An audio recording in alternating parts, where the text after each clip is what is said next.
Imagine you've just lifted off. You're passing 200 feet. Everything feels normal. And then the engine note changes. Not silence, not failure, just a rough, struggling loss of power. The aircraft's still climbing, but barely. Do you keep going? Turn back? Put it down ahead? Well, the next few seconds, the wrong decision could prove fatal. Today we're talking about the emergency we train for the least, yet the one that catches pilots off guard more than any other. Partial loss of power after takeoff. I'm going to discuss this and more coming right up. So strap in and let's get into it. Good morning, 7614, 95 Mallow 7 POB with altitude. Coordinating, Halen, I'm running bank power, bank pressure rolling to 30 degrees. That's 30 degrees there.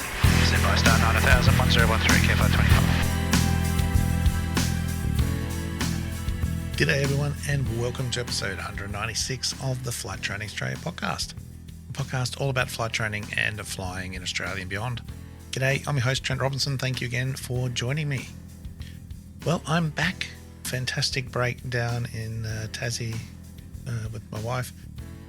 Plenty of high UV sunshine. I think we got sunburnt pretty much on day one there. Some fantastic hikes amongst some of the most incredible trees you're ever likely to see. One swim, that was enough in the old Wim Hof ice water. It was beautiful and refreshing, but one was enough. What else we get up to? Some mountain biking down a 4,200 foot mountain on the one day. It decided to snow whilst we're up the top there. It feels like minus 10 degrees. That wasn't a great start to the day, but we certainly warmed up as we went down. And some fantastic mountain bike action at the Red Bull Hardline in Medina, which sadly got rained out the second day, but again, plenty of climbing up the tracks, steep faces, and it took us about 2.5 hours to get to the top. Well, not even the top, about 3/4 of the way up. And plenty of people slipping and sliding and falling all over the place, but a great time had by everyone. I got to catch up with a few pilots down in Lonnie. So I learnt the local. It says Lonnie everywhere on the forms and the signs, but they call it, or spell it L-A-U. I think you've got to change it to L-O-N. So Lonnie is the appropriate terminology. But anyway, caught up with some of the guys there at TriStar and had a bit of a chat about top-end flying in my career and answered some questions and things, which was fantastic. So that was really good and an eventful trip. But whilst I was away, obviously certain things happened, which I'm sure you're all only too well aware of. Many of you would have seen that distressing footage from South Australia, and Gul were there showing the 210 accident, which tragically claimed 3 lives. And as I said at the time, I just want to repeat it again, that my heartfelt condolences to the families, friends and colleagues of those in that crash. Just tragic times and just a horrible loss of life. This event shook many of us, including myself. The aircraft is an airplane I fly regularly. Conducting familiarization, GA-style training, something I'm doing almost every week, or every other week at least. And it's natural to find yourself asking, what the hell happened? How could this happen? What loss led to the loss of control that we saw?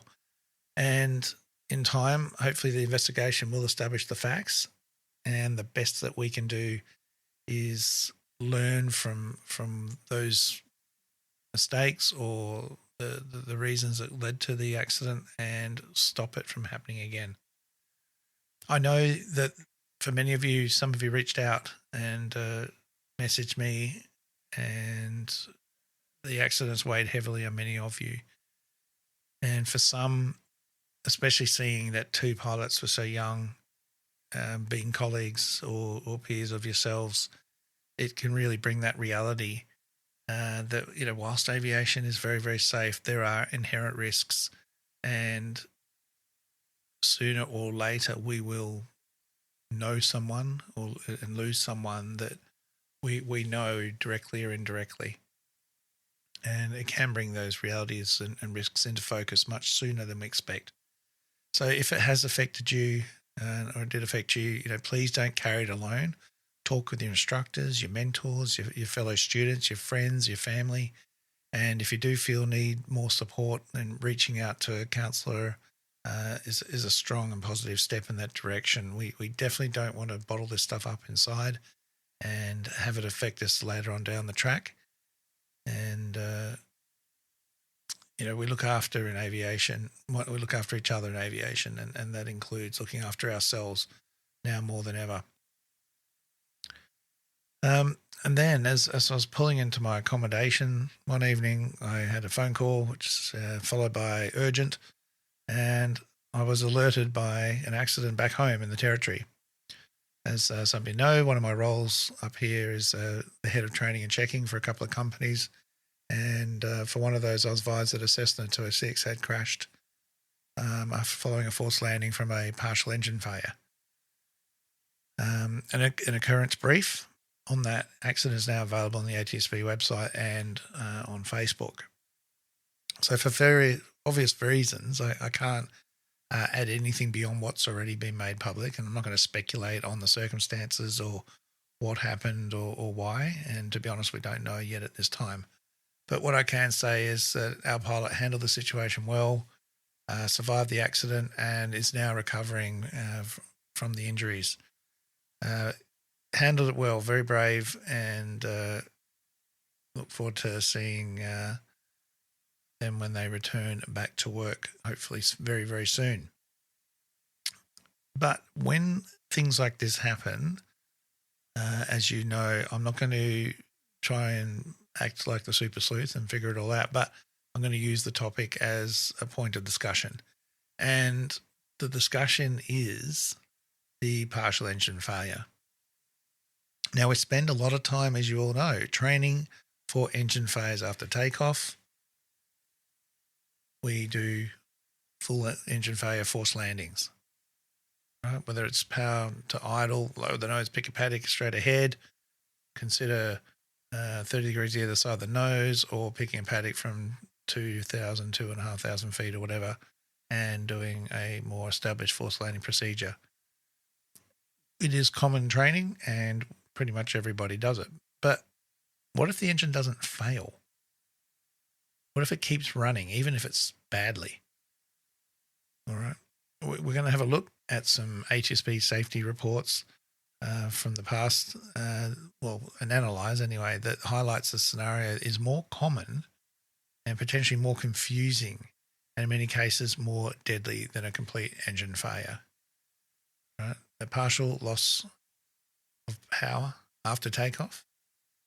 If you fly single engine aircraft or teach in them, then definitely an episode to tune into and have a listen and think about.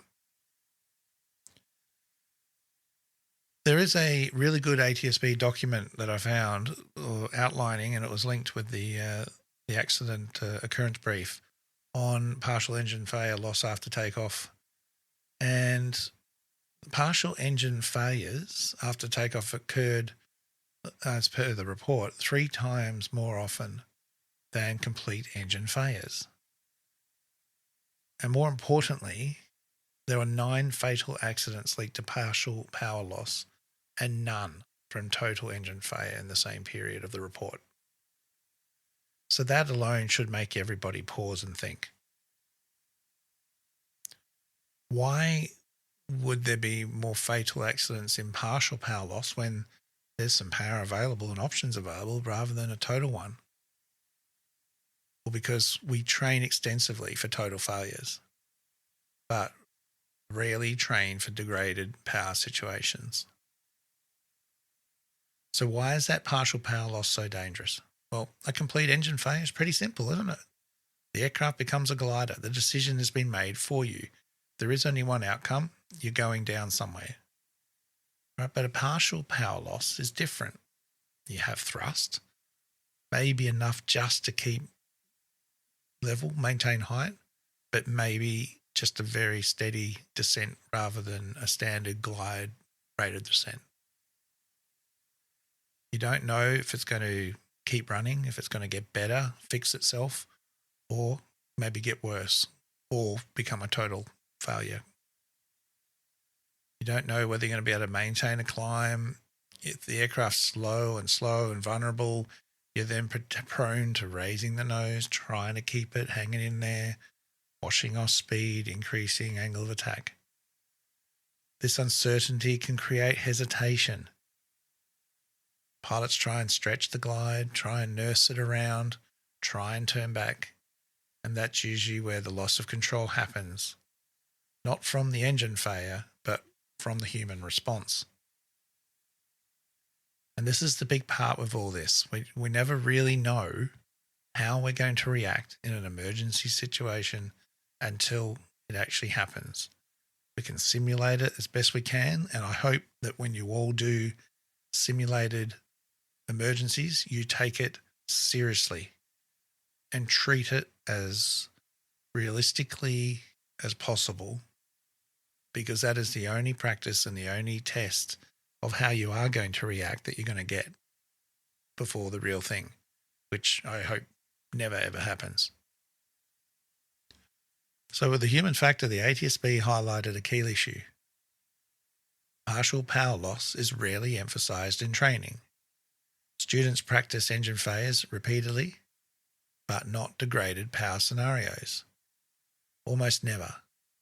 And when it does happen, the pilot is forced to make a complex decision under stress, under time pressure, usually under low altitude, and no doubt a high workload. And with incomplete information.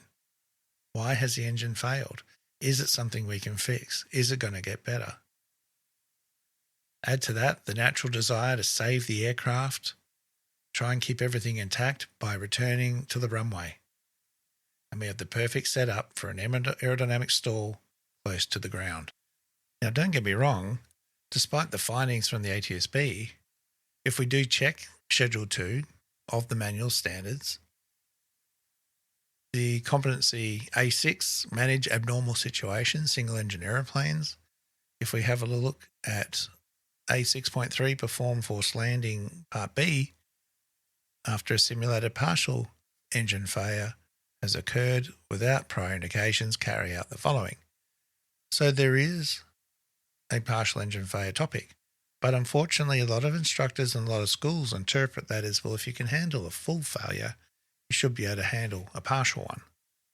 Sadly, this is not the case. So what can cause a partial power loss? Well, generally speaking, we're talking about fuel starvation, contamination or exhaustion. It can be rough spark plug fouling, impulse couplings failing, carburetor icing, pre-ignition, or other faults. Many of these could be identified during pre-flight or run-up, but things come loose, things can deteriorate in time, right? Which reinforces an uncomfortable truth, that some engine failures don't start in the air. They start and show signs on the ground, but often get missed. So prevention and planning, of course, is always the way to go. And as per the report, ATSB emphasised 3 critical defences.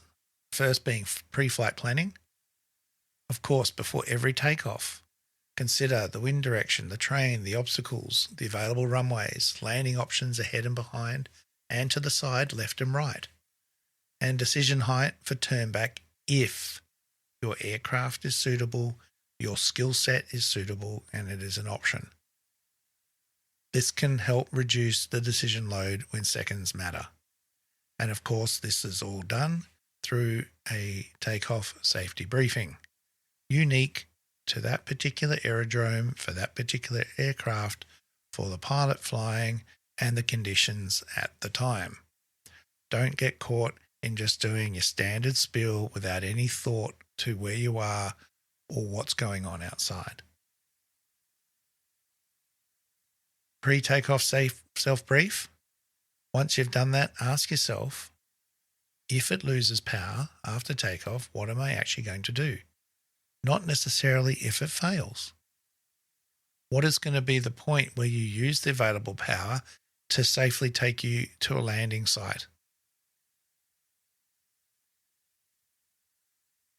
Regardless of the planning, the thought process or anything else. You must maintain control first. If a partial power failure occurs, as I like to say, fly the damn plane. Fly the aircraft. Maintain best glide speed.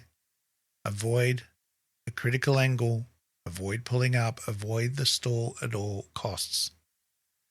An aeroplane can generally be fixed a lot harder. All right. A stall spin from 300 feet, it's not enough time to recover. Of course, as I mentioned earlier, there is the turn back trap. Partial power creates a strong temptation to try and return to the runway. But remember, increased bank angle, increased drag, decreased performance. The degraded thrust may not sustain the maneuver. You may lose height. You will then be tempted to try and maintain the aircraft flying in the air and again reach that critical angle. Turning steeply at low speed, high angle of attack, marginal power is a recipe for a stall. The decision to turn back should be made before takeoff, if it's possible, not during the emergency. All right, so some practical takeaways. If you take nothing else from what we've talked about here today, understand that a partial power loss is more dangerous than a total failure. Expect it, brief it, train for it, and plan for it. If performance is marginal, then land ahead. The same rule applies. Maintain control over trying to save the aircraft. We can save a forward impact far better than we can a vertical one. If there's not much in front of you, aim the fuselage down the gap between the trees and let the wings get ripped off. It's confronting. It's not something anyone wants to think about, but it is a reality and it only has to happen once. And what you do on that day will have a big impact on the outcome of that incident or accident. Abnormal engine indications before takeoff matter. Report everything to the engineering, to the maintenance crews. If you're not happy, even if it might prove to be a bit of an overreaction, no one's going to judge you for that. And if they do, you can tell them to get stuff from me. Your safety is always paramount. If there's something not right and you're not happy, get it looked at, get it checked out. Make sure your gauges are working, or your temperature and pressure gauges are accurate so that you can make good decisions, recognize trends of potential engines misbehaving or acting up. And for instructors out there, please train both full and partial engine failure scenarios, low level and high level. Engine fires, electrical fires. Don't just talk about it, simulate it. Pull out the POH, read the manual, read the actions, and then practice it in flight. Add some drama to it, add some time tension. Your student will benefit greatly from that rather than sugarcoating it and acting like it's all going to be okay.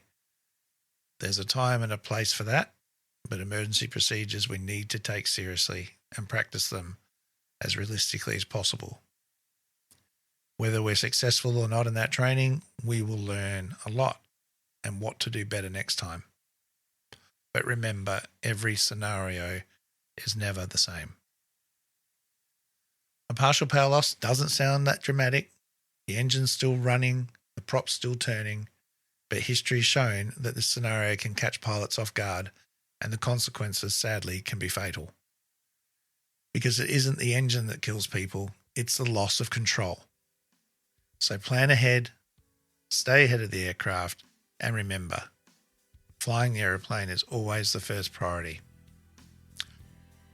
All right, guys, thank you so much for listening. And I hope those tips and that topic has helped and gives you something to think about and go and practice.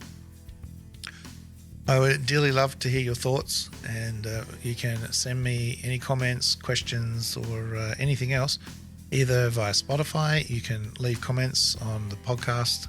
You can email me, info@trentrobinsonaviation.com.au. You can also jump on Apple Podcasts there and leave a comment and review there as well, which I would love to read. You can follow me on Patreon, and I'm slowly adding articles and things onto there as time goes on. It's also a great way to access me if you need extra help or guidance and to support the work that I'm doing here. You can sign up for free, or there are 3 tiers of membership, and I'd love to have you over there, and you can turn it off whenever you want. And of course, there's Instagram and Facebook where you'll see my daily antics of what we get up to up here in the top end. All right, everyone. That's about it for now. I have some interviews hopefully I'm going to get done in the next couple of days lined up, and look forward to bringing those to you. In the meantime, anything you'd like me to talk about, topics, whatever, again, hit me up, message me, and I'll be happy to address them as soon as possible. Until then, please stay safe, blue skies, and remember the golden rule: aviate, navigate, communicate. Cheers, everyone.